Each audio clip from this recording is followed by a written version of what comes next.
You know, my career started as really a climbing photographer, and that expanded into a lot of different areas: portraiture, lifestyle, commercial, ski, snowboard, all the adventure sports. And what I found over the years is that, you know, some of my most satisfying shoots have been on these expeditions and being out in wild places, and ultimately with some extraordinary human beings. Hey everybody, Jimmy Chin here, Canon Explorer of Light. We're up here on the top of Rendezvous Peak, and just gonna talk a little bit about equipment and the gear I use up here and how I take care of it. Some of the biggest concerns when we're shooting up in the mountains is the conditions in which you are exposing your camera equipment to, and also beating up the camera equipment, particularly the front of the lens. So as a general rule, it's great to have a camera bag. I'm always carrying a camera bag because I can also keep batteries, cards, brushes, filters, etc. in there as well. And then it just, you know, does a pretty good job of protecting the lens as well as the body.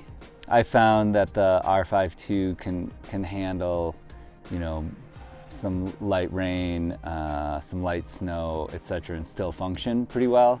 I don't know if that's necessarily recommended, but I found that the cameras are quite durable.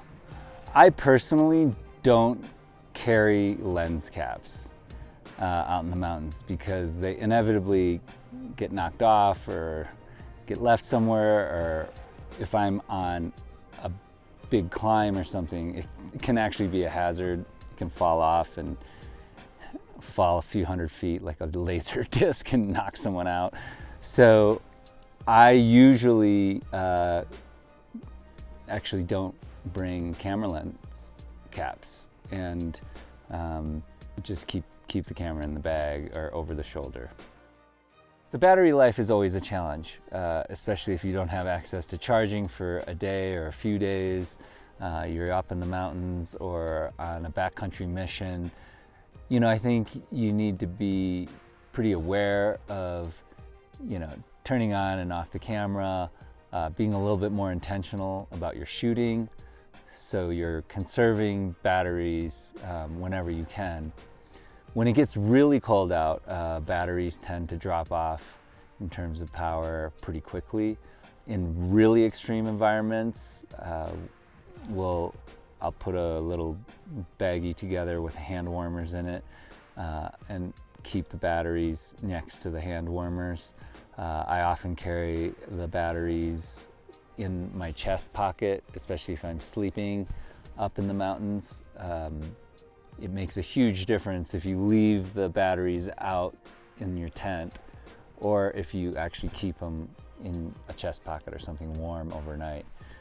It can really drain the batteries if you leave them out in the cold. And I'm talking really extreme environments where it's like negative 20 degrees out.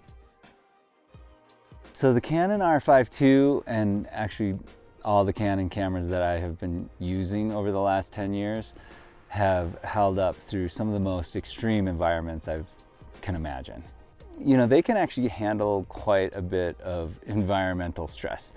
I've taken the Canon R5 series cameras into some of the harshest environments in the world, everywhere from the deserts of the Sahara to Antarctica and into the Himalayas.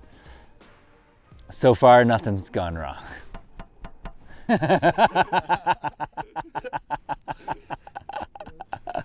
Okay, in terms of maintenance of the cameras, I think one of the big challenges is keeping dust out of the camera and, you know, onto the sensor when you're out in the field and you have to switch lenses. That's really kind of, I try to be pretty quick about swapping lenses or having someone with me, maybe blocking the wind, holding the other lens, maybe blocking rain or snow or dust, and literally it'll be, are you ready? Okay, and then it's like 1, 2, 3, swap, hand off, put on the other lens.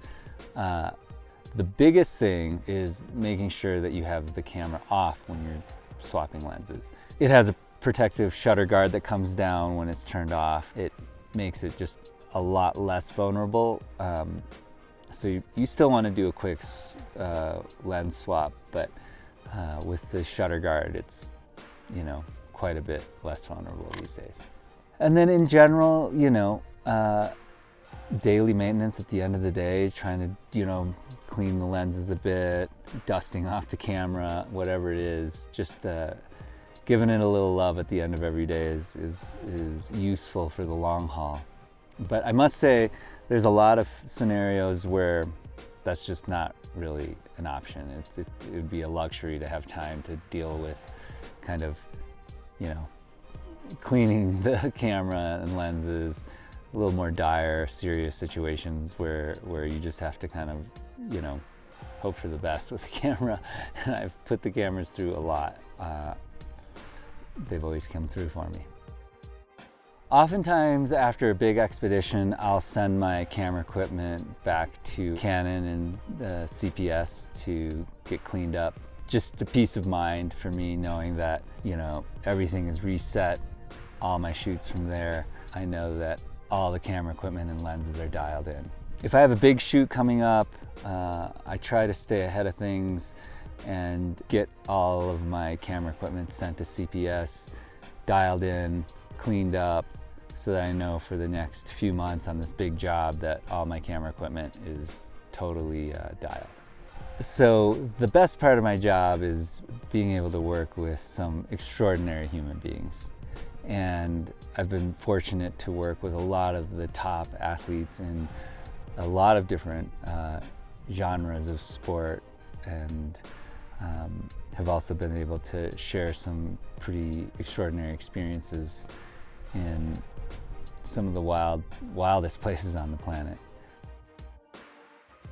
One of my favorite things about what I get to do is not only being out in these really wild, beautiful places, but having this sort of creative collaboration with the athletes that I work with.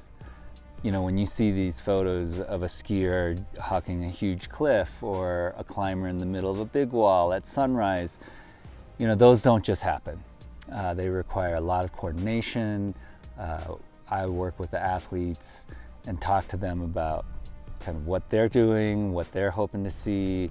I tell them what I'm hoping to see and what I'm trying to capture.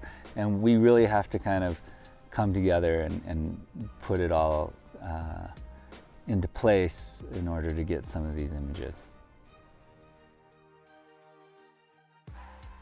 I'm Jimmy Chin, Canon Explorer of Light.